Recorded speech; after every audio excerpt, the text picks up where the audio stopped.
میدونستی هر وقت تلویزیون یا رادیو رو روشن میکنی و برفک میبینی یا میشنوی، در واقع داری صدای باقی مونده بیگ بنگ رو میشنوی؟ عجیبه نه؟ اما حدود 1% از اون صدای برفک از چیزی به اسم تابش زمینه کیهانیه. حالا بیایید راحت بگیم 400,000 سال بعد از بیگ بنگ، قبل از اینکه ستاره‌ها و سیاره‌ها شکل بگیرن، دنیا پر از گازهایی بود که پروتون، الکترون و فوتون داشتن. الکترون‌ها و پروتون‌ها همدیگر رو جذب می‌کنن و اتم‌های هیدروژن رو می‌سازن.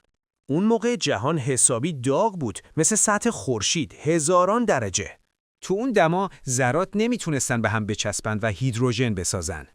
در عوض ماده به حالت پلاسمای الکترون یون تبدیل شد.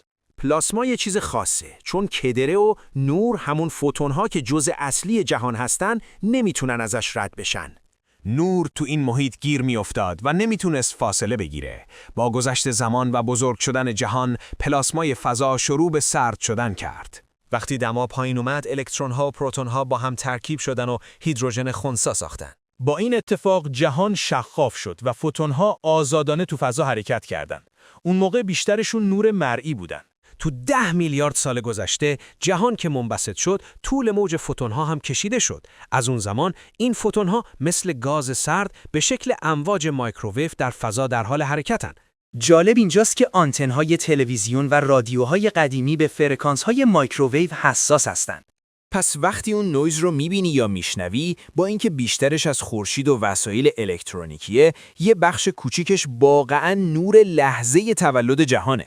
این همون نوریه که از آغاز زمان تا حالا وجود داشته و با همین چشمها و گوشها میبینید و میشنویدش.